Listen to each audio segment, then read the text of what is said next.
पांच लोग खाट पे और चार पांच वैसे धरती पे धबरा ही लटक रहे। और उनसे पूछ ही जाएगा जा में तुम सवेरे शाम तक पत्ता पलटो जा में का धा कोई जवाब है?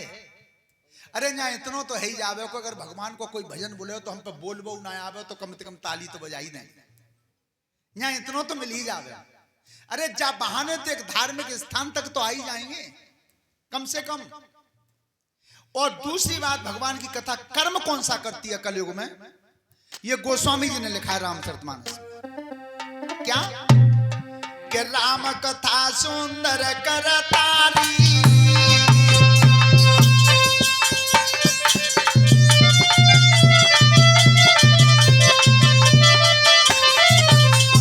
राम कथा सुंदर करतारी और संशय बिहन उड़ावन हारी।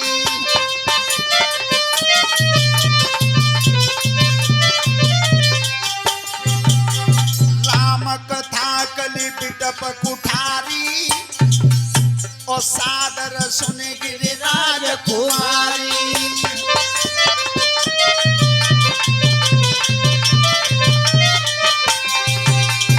ध्यान रखना, संसार रूपी पक्षी उड़ जाता है।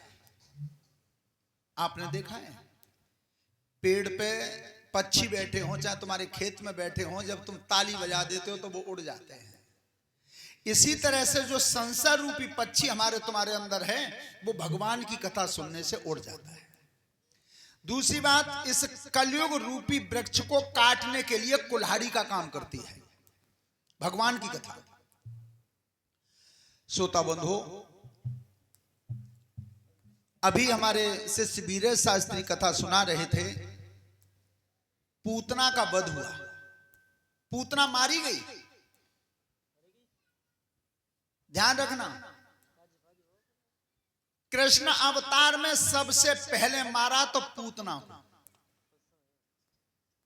और राम अवतार में किसी को याद है कैसे मारा पहले? नहीं बिटिया नहीं, रावण तो बहुत बाद में मरा है। सबसे पहले मारा ताड़का को। क्यों? यही तो माया है, और माया को नष्ट करने के बाद आगे का कदम जब होगा तब तुम भगवान को प्राप्त कर सकते हो। गोस्वामी जी लिखते हैं रामचरितमानस में उत्तरकांड में के माया बसे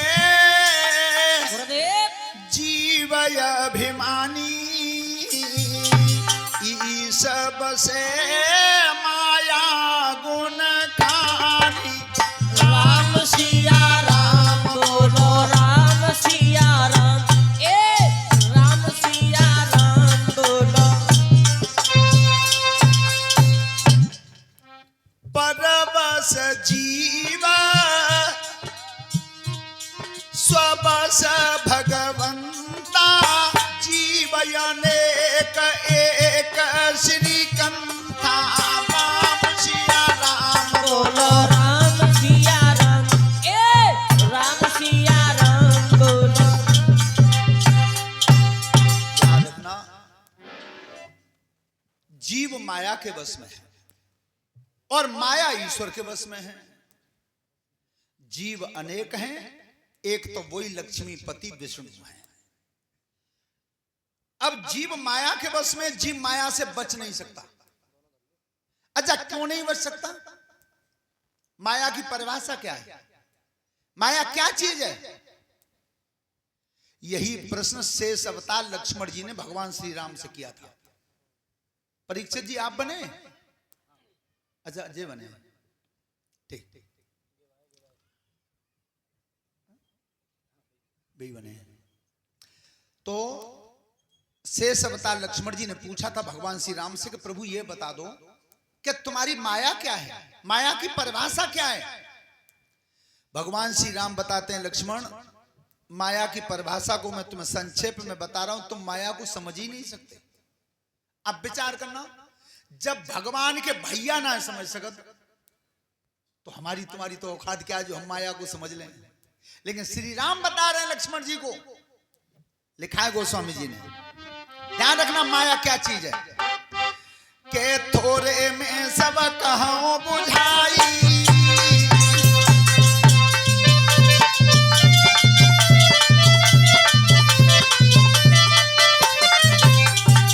थोड़े में सब कहूं बुझाई, और सुनो तात तन मन चितलाई।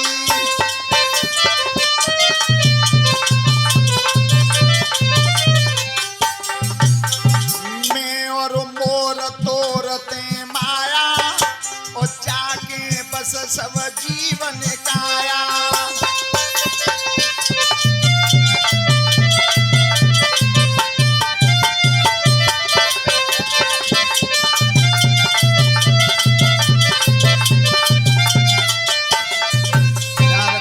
भगवान श्री राम ने बताया है कि थोड़े में सब कहूं बुझाई, सुनो तात तन मन चित, मैं और मोर तोड़ते माया।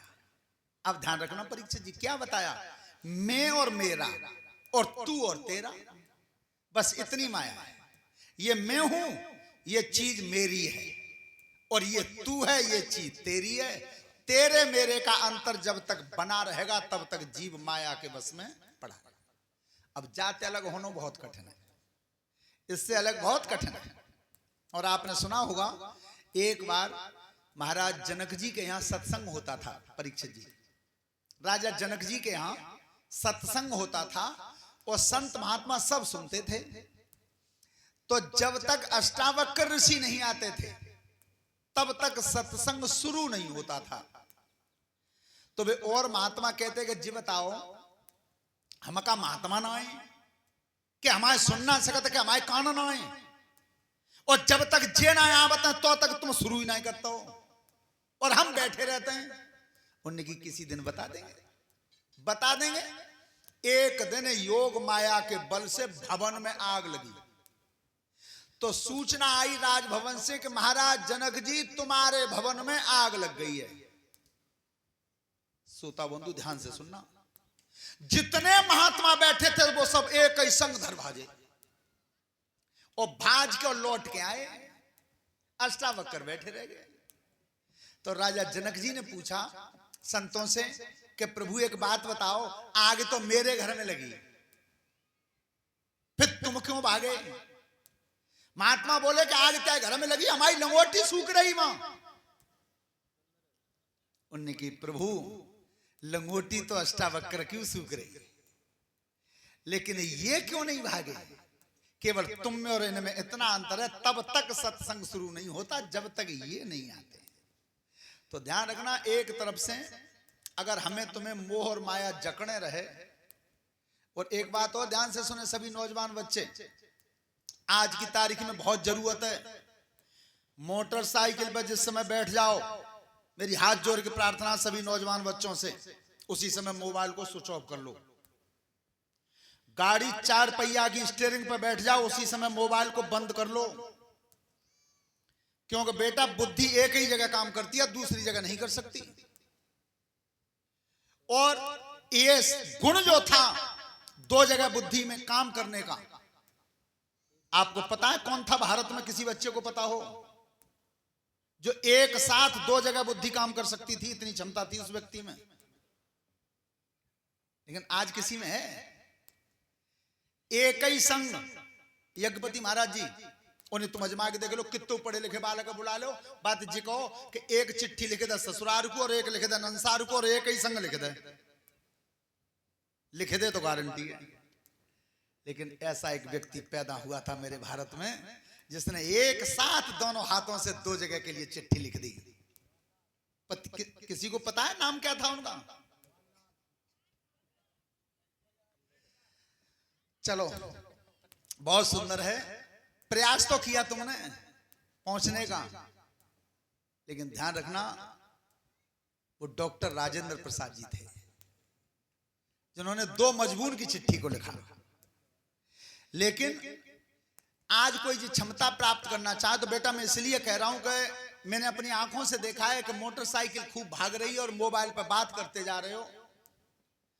अब ध्यान चला गया उधर, लेकिन ड्राइवरी वो कर्म है कि शरीर में जितने भी अंग होते हैं वो सब अंग एक ही साथ काम करके चलते हैं, एक ही साथ।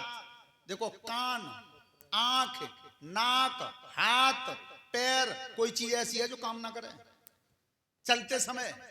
तो हमेशा ध्यान रखना कि इस बात पर पाबंदी कर लेना।